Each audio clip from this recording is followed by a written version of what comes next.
সবাইকে স্বাগত জানাচ্ছি ২১শে বিজনেসে। দর্শক, আমি সাদাত হয়ে সেতু রয়েছে। পুঁজিবাজারের খবর যারা মধ্যে তারা একটা সংবাদ পুঁজিবাজার সংশ্লিষ্ট জানিয়ে নিতে চাই যে দেশের পুঁজিবাজারে বিদেশি বিনিয়োগ আকর্ষণের লক্ষ্যে বড় এক পদক্ষেপ নিয়েছে বাংলাদেশ ব্যাংক। অনাবাসী বিনিয়োগকারীদের জন্য এই সুবিধা চালু করা হয়েছে এবং সেই সংবাদটি আপনাদেরকে জানাতে চাই। এবং প্রতিটি লেনদেনের ক্ষেত্রে নিরীক্ষকের যে সার্টিফিকেট বা সনদ নেওয়ার একটা বাধ্যবাধকতা ছিল, সেটি কেন্দ্রীয় ব্যাংক বাতিল করেছে। জারিকৃত নতুন নির্দেশনা অনুযায়ী কেন্দ্রীয় ব্যাংক নন রেসিডেন্ট ইনভেস্টর্স টাকা অ্যাকাউন্ট বা নিটা কর আদায় প্রক্রিয়াকে সহজ করেছে। এর ফলে শেয়ার বিক্রির অর্থ সাথে সাথে অ্যাকাউন্টে জমা হবে এবং ব্যাংকগুলো স্বয়ংক্রিয়ভাবে কর কেটে রাখতে পারবে। এর আগে অনাবাসী বিনিয়োগকারীদের প্রতিটি শেয়ার লেনদেনের পর মূলধনী মুনাফা কর বা ক্যাপিটাল গেইনস ট্যাক্স নির্ধারণের জন্য একজন চার্টার্ড অ্যাকাউন্টেন্টের কাছ থেকে সনদ নিতে হতো। এই সনদ পাওয়ার পরই কেবল এই অর্থ পুনরায় বিনিয়োগ বা বিদেশে পাঠানো যেত। কেন্দ্রীয় ব্যাংকের সার্কুলার অনুযায়ী অনুমোদিত ডিলার বা এডি ব্যাংকগুলো এখন থেকে অনাবাসী বিনিয়োগকারীদের শেয়ার বা সিকিউরিটিদের বিক্রির অর্থ থেকে সরাসরি প্রযোজ্য মূলধন কর কেটে রাখতে পারবে।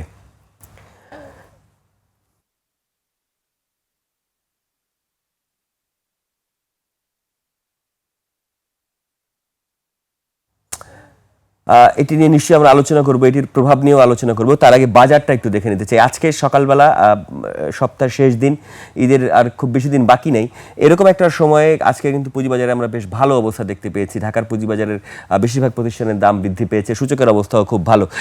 এবং ঢাকা স্টক এক্সচেঞ্জের পাশাপাশি চট্টগ্রাম, মানে বন্দরনগরী চট্টগ্রামের পুঁজিবাজারের অবস্থাও বেশ ভালো আমরা দেখতে পেয়েছি। একটু গতকাল কিন্তু আমরা দেখেছি পুঁজিবাজারের সূচকও ভালো ছিল, তার আগের দিনও সূচক ভালো ছিল। আগের দিন লেনদেন কিছুটা কম ছিল, কিন্তু গতকাল একটা ভালো লেনদেন আমরা দেখতে পেয়েছি 800-8.5 কোটি টাকার মতো। এবার আজকে একটু কি অবস্থা সেটা একটু দেখতে চাই। ডিএসইএক্স এর ডিএসইএক্সের যে সূচক আমরা দেখছি, তাতে আজকে যে একটা ভালো দিন যাচ্ছে এবং লেনদেনের অবস্থান যে ভালো হচ্ছে সেটা কিন্তু বোঝা যাচ্ছে। এবং যেমনটি বলছিলাম, 36 পয়েন্ট বৃদ্ধি পেয়েছে আজকে ডিএসইএক্সের সূচক। এটি আসলে আমাদের দেশের যে গত কয়েক মাসের যে ট্রেন্ড, সেই ট্রেন্ড অনুযায়ী বেশ ভালো। 5258.39 পয়েন্ট এই মুহূর্তে ডিএসইএক্সের দশমিকে যদি আপনি শতাংশ হিসাব করেন 0.69% বৃদ্ধি পেয়েছে। এই হচ্ছে সূচকের অবস্থা। এবং আজকে পুঁজিবাজারে যেসব আমি বলছিলাম যারা লেনদেনে রয়েছে, তাদের মধ্যে 247টি প্রতিষ্ঠানেরই শেয়ারের দাম বেড়েছে। কমেছে 78টির প্রতিষ্ঠানের শেয়ারের দাম, অপরিবর্তিত রয়েছে 46টি প্রতিষ্ঠানের শেয়ারের দাম। অর্থাৎ আপনি যদি যোগ বিয়োগ করেন তাহলে দেখতে পারবেন যে শেয়ারের দাম বেড়েছে বা অপরিবর্তিত রয়েছে বেশি সংখ্যার। লেনদেনের অবস্থাও বেশ ভালো, 598.87 লাখ, মানে প্রায় 600 কোটি টাকা ইতিমধ্যে হয়ে গেছে।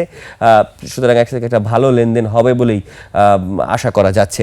এই হচ্ছে বাজারের সার্বিক একটা চিত্র। এবার একটু আমরা যারা ভালো করছে আজকের দিনে বাজারটা, তাদের দেখতে চাই যে যারা রয়েছে টপ ট্রেডার, যারা রয়েছে আরডি ফুড, গতকালও তারা টপ ট্রেডারে ছিল, যদিও আজকে তাদের শেয়ারের দাম 1 টাকা 20 পয়সা কমেছে। তাদের প্রতিটি শেয়ার বিক্রি হচ্ছে 31 টাকা 50 পয়সায়। প্রায় 24.21 লাখ টাকার শেয়ার আরডি ফুডের বিক্রি হয়েছে আজকে ঢাকার পুঁজিবাজারে। এশিয়াটিক ল্যাবরেটরিজের প্রতিটি শেয়ার বিক্রি হচ্ছে 125 টাকা 40 পয়সায়, 5 টাকা দর বৃদ্ধি পেয়েছে। 4.15% দর বৃদ্ধি পেয়েছে। 20.74 লাখ টাকার লেনদেন আজকে এশিয়াটিক ল্যাবের হয়েছে। মীর আক্তার টপ ট্রেডার্সে রয়েছে, তারা 3 নম্বরে 43 টাকা 80 পয়সা, তাদের প্রতিটি শেয়ার বিক্রি হচ্ছে 1 টাকা 90 পয়সা দর বৃদ্ধি পেয়েছে। প্রায় 4.5% দর বৃদ্ধি পেয়েছে তাদের গতকালের থেকে, এবং 17 কোটি টাকার বেশি লেনদেন হয়েছে। বিডি থাই ফুড, তাদের প্রতিটি শেয়ার বিক্রি হচ্ছে 23 টাকা 70 পয়সায়, 1 টাকা 10 পয়সা দর আজকে তাদের বৃদ্ধি পেয়েছে। প্রায় 5%, মানে 4.87% দর বৃদ্ধি পেয়েছে। 13 কোটি 68 লাখ টাকার শেয়ার হাত বদল হয়েছে। সানলাইফ ইন্স্যুরেন্স, তাদের প্রতিটি শেয়ার বিক্রি হচ্ছে 68 টাকা 80 পয়সায়, 3 টাকা 80 পয়সা দর বৃদ্ধি পেয়েছে। প্রায় 6%-এর কাছাকাছি, 5.85% দর বৃদ্ধি পেয়েছে। 13 কোটি 29 লাখ টাকার লেনদেন এখন পর্যন্ত পুঁজিবাজারে তাদের হয়েছে। এই 5টি প্রতিষ্ঠান টপ ট্রেডারে রয়েছে, যার মধ্যে শুধুমাত্র আরডি ফুডের দাম, মানে প্রতিটি শেয়ার প্রতি দাম কমেছে। এবার একটু টপ গেইনারে দেখতে চাই। মেঘনা সিমেন্ট টপ গেইনারে রয়েছে, তাদের শেয়ারের দাম সবচেয়ে বেশি বেড়েছে আজকে 9.39%, প্রায় সার্কিট ব্রেকারের কাছাকাছি, সর্বোচ্চ দরের কাছাকাছি তারা পৌঁছে গেছে আজকের দিনের জন্য। 30 টাকা 30 পয়সা তাদের প্রতিটি শেয়ার বিক্রি হচ্ছে, 2 টাকা 60 পয়সা দর বৃদ্ধি পেয়েছে এবং তবে যে লেনদেনের পরিমাণটা আসলে এখনো লাখের ঘরে রয়েছে। লিবডা ইনফিউশন 591 টাকা 80 পয়সায় তাদের প্রতিটি শেয়ার বিক্রি হচ্ছে, 41 টাকা 20 পয়সা শেয়ারের দাম বৃদ্ধি পেয়েছে, প্রায় 7.5%, 7.48% দর বৃদ্ধি পেয়েছে। 89 লাখ টাকার শেয়ার লেনদেন হয়েছে এখন পর্যন্ত। প্রিমিয়ার লিজিং তাদের প্রতিটি শেয়ার 2 টাকা 90 পয়সা, সেটির 20 পয়সা দর বৃদ্ধি পেয়েছে, 7.41% বৃদ্ধি, 60 লাখ টাকার শেয়ার হাতবদল হয়েছে। এরপরে রয়েছে নাহি অ্যালুমিনিয়াম, তাদের প্রতিটি শেয়ার 28 টাকা 80 পয়সায়, 1 টাকা 90 পয়সা দর বৃদ্ধি পেয়েছে, 7% দর বৃদ্ধি। 7 কোটি টাকার বা 7 কোটি 36 লাখ টাকার শেয়ার তাদের হাত বদল হয়েছে। মেঘনা পেট, তাদের প্রতিটি শেয়ার বিক্রি হচ্ছে 65 টাকা 60 পয়সায়, 4 টাকা 20 পয়সা দর বৃদ্ধি পেয়েছে, 7% কাছাকাছি দর বৃদ্ধি পেয়েছে, 6.84 লেনদেন হয়েছে, প্রায় 5 কোটি 19 লাখ টাকার শেয়ার হাত বদল হয়েছে মেঘনা পিটের। এই হচ্ছে টপ গেইনার। এই 5টি প্রতিষ্ঠান তারা কিন্তু আজকে শেয়ারে তাদের দাম তাদের ভালো হয়েছে। এর মধ্যে শুধু প্রিমিয়ার লিজিং বাদে বাকি সবগুলোই আসলে উৎপাদন খাতের সাথে সম্পর্কিত। উত্তরা ব্যাংক টপ লুজারে আজকে তাদেরকে আমরা দেখতে পাচ্ছি, তাদের দর শেয়ার প্রতি তাদের দাম কমেছে 4 টাকা 70 পয়সা। তাদের প্রতিটি শেয়ারের দাম এখন, এটা আসলে অ্যাটাস্টেড প্রাইস, তাদের 20 টাকা 70 পয়সা করে তাদের প্রতিটি শেয়ার বিক্রি হচ্ছে। সমন্বয় হওয়ার কারণে তাদের এই দাম বৃদ্ধি, মানে তাদের দরপতন, ডিভিডেন্ড সমন্বয় হওয়ার কারণে তাদের যে আপনি দেখছেন যে দর বৃদ্ধিতে প্রায় 18.5% কম তাদের দর কমেছে বলে দেখাচ্ছে। 7.57 লাখ টাকার শেয়ার হাত বদল হয়েছে। পূবালী ব্যাংকও তাদের ডিভিডেন্ড ঘোষণা করেছে, সুতরাং সেখানে এক ধরনের অ্যাডজাস্টমেন্ট হয়েছে।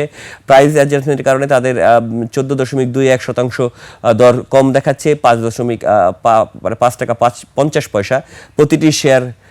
হ্যাঁ, এবং প্রতিটি শেয়ার বিক্রি হচ্ছে 33 টাকা 20 পয়সায় এবং 1 কোটি 34 লাখ টাকার শেয়ার হাত বদল হয়েছে। ব্যাংক এশিয়ারও একই অবস্থা। ব্যাংক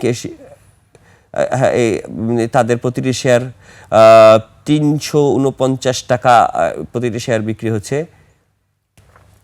এদের আসলে রেকর্ড ডেটের পরে লেনদেন শুরু হওয়ার কারণে তাদের এই টপ লুজার তাদেরকে ক্যাটাগরিতে তাদেরকে এখন দেখানো হচ্ছে, প্রায় 8% দর তারা হারিয়েছে এই হিসেবে আর কি।